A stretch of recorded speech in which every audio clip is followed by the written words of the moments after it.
it is theft, that it is deception, that it is unconstitutional, that it is destroying the nation's economy, that it's destroying individuals' wealth. Why do we need to audit the mafia? This is crazy. Right. I said then that a bill to audit the Fed would probably be very popular because people would think that, oh, my goodness, they're really going to do something now. Look, they're going to investigate it. And of course, who would investigate it? The government itself would choose a whitewash committee, whitewash the whole thing, and it would take 2 or 3 or 4 years. Meanwhile, the Federal Reserve goes on. The American people have the false idea that, boy, they're really going to do something now, and nothing happens. Now, that was my position when I wrote the book.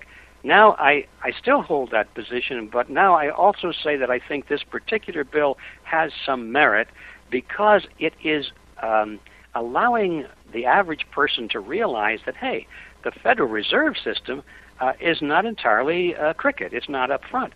If people are talking about auditing the Fed, maybe it's necessary to look more closely at it.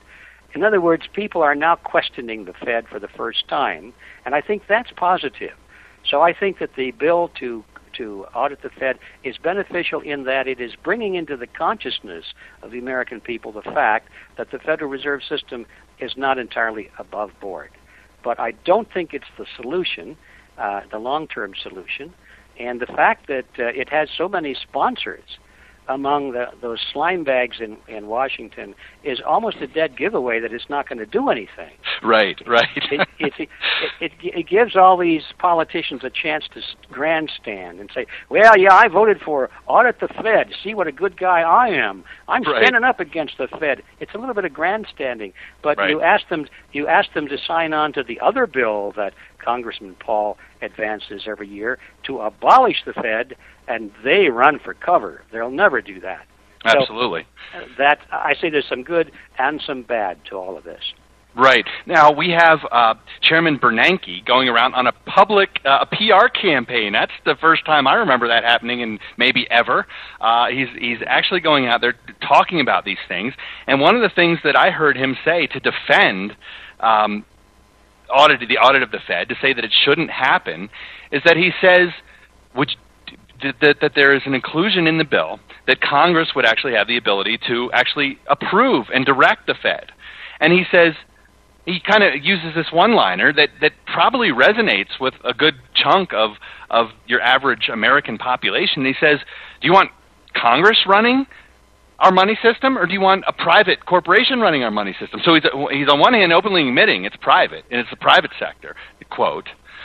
We all know what kind of private sector that is, a private secret club, sure. But this is his argument. Do you want Congress running it, or do you want the free markets, what he would claim to be free markets, which aren't running it? And it's almost an argument. I mean, what do we say to that? What's our comeback to that kind of statement? Well, that's a very interesting question. My answer is we don't want either one. You see, you have to recognize what the Fed is. The Fed is a system of legalized theft. The Fed is a banking cartel. The Fed is an engine of inflation. The Fed is evil from top to bottom. It destroys the nation's monetary system. So you're asking, do we want the bankers to destroy the nation's money supply, or do we want Congress to destroy the nation's money supply? Right. We don't want either one of them to do it. Right. The nation's money supply should be backed by gold or silver. It should be entirely beyond the ability of men or committees to determine the quantity of money. It should be 100% backed by gold or silver. And under those conditions, you don't need a Federal Reserve System at all. The only reason you need a Federal Reserve System is to artificially manipulate the money supply and the credit of the nation. In other words, to fatten the profits ledgers for the banks. That's the only reason you need a Federal Reserve System. And I don't want that run by our nice, trustworthy politicians or our nice, trustworthy bankers, either one. Absolutely.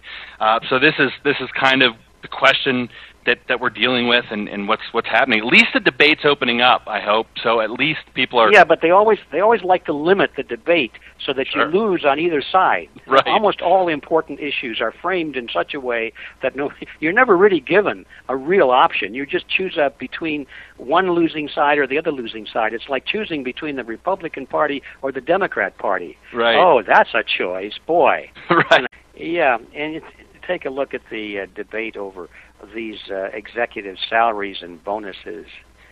I can understand how people get all upset over the fact that here are some CEOs that have lost billions of dollars for their companies, and now the federal government comes in, pulls the money away from the taxpayers and gives it back to those companies and covers their losses for them. And then the executives who lost the money take huge bonuses. Right. I can understand how that ticks people off. But why are we talking about the bonuses when that represents like 1/100% of the total scam, which is taking the money from the taxpayers in the first place and giving it to the companies? The bonuses are such a small part of it, and that represents, however, 90% of the media attention. Exactly. And that's so we're limiting the debate again, you see. Should we or should we not allow the execs to have bonuses? Is that the issue? No. The issue is, should we or should we not have taken the money from the taxpayers and given it to these companies in the first place for bonuses or anything else? Exactly. Now, yeah, and to further that point, we're talking about a couple $100 million here, or maybe a couple billion total in these bonuses, total in the economy that people are upset about. When we have the Federal Reserve, and I've heard some crazy figures, we'll get your opinion on this. I've heard that in the last year or so, the Federal Reserve has created and handed out anywhere between $10 and $14 trillion. Would you say that's an accurate that's figure? my opinion. I really haven't scrutinized those numbers. I've heard them floating around, and after a while, they just don't mean anything. My personal opinion is that if we're hearing numbers out of Washington, the truth is probably worse. That's my operating assumption until I know better. Right. All I know is that there is no limit to what these guys can and probably have created out of thin air in terms of money that they're pumping into the companies and into the pockets of the politically favored class. Now they always say they're trying to save the economy or preserve employment or save your home or something that makes you feel all nice and rosy inside and feel grateful to them for what they're doing. But the truth of the matter is that this is cronyism at the worst level. These guys are stealing from the American taxpayer to give to each other. They go from the banks into the Treasury Department and from there to the Federal Reserve. It's a rotating door. They got one job this year, and next year they're in a government agency, and the next year they're in the Federal Reserve. And so it's just a little club, and the whole idea is to sell it to the American people as though it's somehow for their benefit. And in order to continue this exponential growth, the government and the same team has to control more and more branches of the free economy. So you see the takeover of GM, you see the takeover of the healthcare industry that they're attempting to do. And then, of course, you look at what they're trying to do to implement global taxes in the form of some of this carbon stuff and this global warming myth they're trying to purport. Yeah.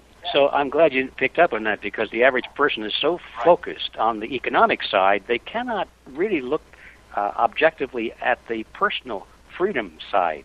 As the economy goes down, so do our freedoms. And especially as we allow this elite team to continue expanding their power, supposedly in the name of saving the economy, as that process goes on, our freedom gets slashed almost by the day. Well, you don't have to be a rocket scientist to see where that's headed. That's headed to total government. That's right. That's one outcome, and of course, I guess the only other possible outcome is the collapse of the system, that it stops working, and then we're all in a heap of trouble as we have to try to recreate a workable economy. Well, you see, that's the problem. If the system collapses, the average person will probably get down on their hands and knees and beg for government protection. They'll beg for totalitarianism. Right. Just please let us just bring back our economy so that we can go to the malls and watch sitcoms on TV. That's all we want. Please. Maura's on the line with us. Do you want to get in a question for Mr. Griffin? I do. Hi, Mr. Griffin. I'm Hi. like your number one fan. Okay. Oh.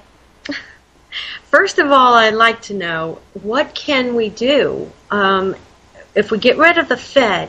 What is the viable alternative?